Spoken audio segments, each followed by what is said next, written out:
안녕하세요. 곽국선 교수입니다. 오늘은 사자로 풀어본 중국 역사 대기만성이란 제목으로 말씀드리겠습니다.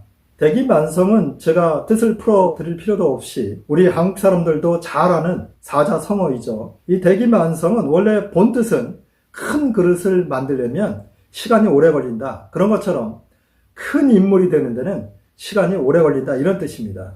여러분, 낚시꾼을 보통 태공이라고 그러는데요. 춘추 전국시대 때 제나라를 세웠던 사람이 바로 강태공입니다. 이 태공은 지금으로 치면 섬서성 보계에 흐르는 위수, 그 강이 있는데요. 그 위수 지역 중에 한 지역이 반계라고 합니다. 거기 큰 바위 위에서 거의 돌을 닦다시피 70세까지 낚시질을 하고 있었는데요. 그 당시 천하제표를 꿈꿨던 주문왕이 그의 현명함을 듣고 그를 찾아가서 그를 태사로 삼으면서 70세의 나이에 중앙정계에 진출했고 그가 은나라를 쳐부수는데 결정적인 공헌을 해서 결국 주나라의 제후 중의 하나로서 지금의 산동성 지역에 제나라를 세우게 됐었습니다. 그래서 우리는 흔히 낚시꾼들을 태공이라고 그러는데요. 이 태공은 사실상 주나라의 기반을 닦았던 고공 단벌을 일으키는 말입니다. 그래서 이 태공이 원래는 현자가 나타나서 자기를 도와서 폐업을 이루길 바란다. 그래서 태공망이라고 했는데 주문왕이 이 강태를 얻고 나서 한 이야기가 우리 조상인 태공이 바랬던 인물이 바로 당신이다. 이런 뜻으로 이 태공망이라고 그랬고 이 강태공의 원래 이름은 여상 또는 강상이라고 그러는데요. 후대는 그의 성을 붙여서 강태공이라고 그러다 보니까 지금 이 낚시하는 사람들을 강태공이라고 그러는데요. 사실은 굉장히 잘못된 그런 이야기입니다. 어쨌건 이 태공망이 가장 대표적인 대기만성형의 사람이고요. 제가 두 번째로 보니까 춘추 5패 중에 한 사람인 진문공이 있습니다. 사실 저는 이 진문공을 상당히 좋아하는 편인데요. 이 진문공은 당시 춘추시대 때 강국이었던 진나라 진헌공의 두 번째 아들입니다.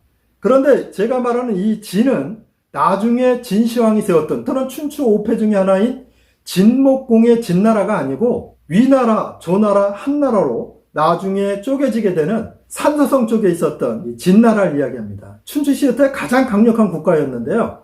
이 진헌공이 첩으로서 여희를 받아들이면서 난리가 일어나는데요. 결국 진문공은 자기 형인 신생이 여희의 손에 죽게 되자 자기 동생인 이호와 함께 다른 나라로 도망을 갑니다. 정치적인 망명을 했는데요. 이 진문공은 무려 19년 동안을 제나라, 송나라, 정나라, 초나라 또 서쪽에 있었던 진나라를 유력합니다. 그리고 19년 만에 진목공의 도움을 받아서 진나라로 돌아와 제후의 자리에 오르는데요. 그때의 나이가 여러분 놀라지 마십시오. 61세였습니다.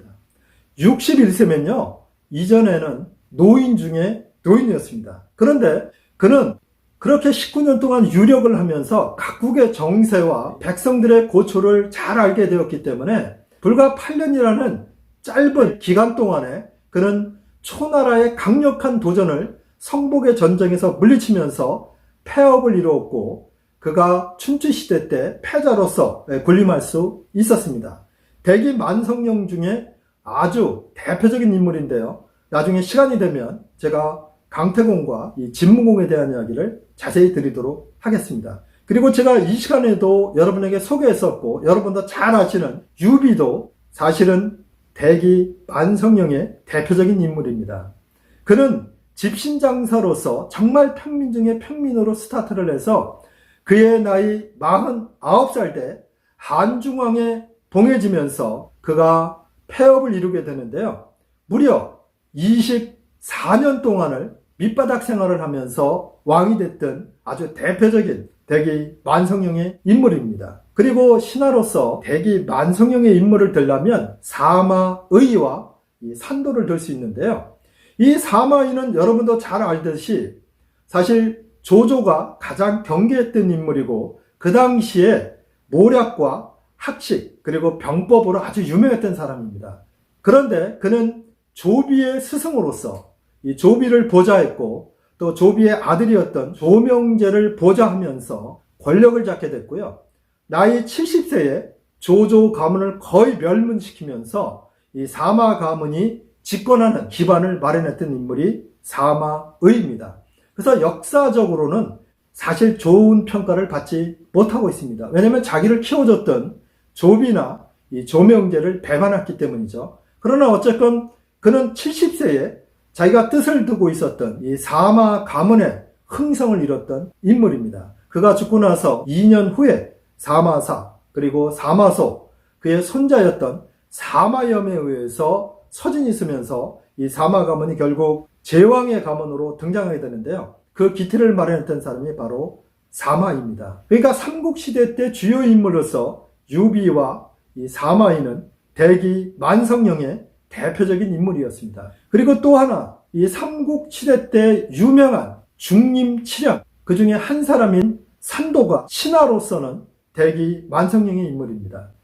이 산도는 사실상 40살이 되도록 벼슬길에조차 올라가지 못했던 사람입니다. 산도는 해강과 같이 지금으로 치면 하남성 초작에 있는 중림에서 거닐었던 사람입니다. 그러나 그는 중림에 머물렀던 시간은 불과 1년에 불과했고요.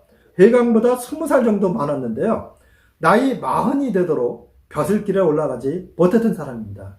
겨우 자기 외가의 관계를 통해서 사마사에게 아주 미관 말직을 얻게 됐고 사마사에게는 중용이 되지 못했고 그의 동생인 사마소 때 그의 실력을 발휘하면서 나이 50이 넘어서야 중요한 자리에 올라가기 시작했고 그의 나이 70에 이르러서 삼공 중에 한 사람이 됨으로써 신하로서 가장 높은 자리에 올라왔던 인물인데요. 그는 제왕의 가문을 이뤘던 사람도 아니고 신하로서 가장 높은 자리인 상공에 올라갔던 대표적인 대기 만성령의 사람입니다. 제가 원포인트 중국 역사를 통해서 소개를 했던 수많은 인물들은 대체로 젊은 날부터 스타로서 각광을 받았던 천재의 인물들이었는데요. 제가 지금 소개해드린 이 5명의 인물들은 사실 천재형의 인물은 아니었고요. 물론 사마이는 천재성이 있었다고 볼 수 있습니다.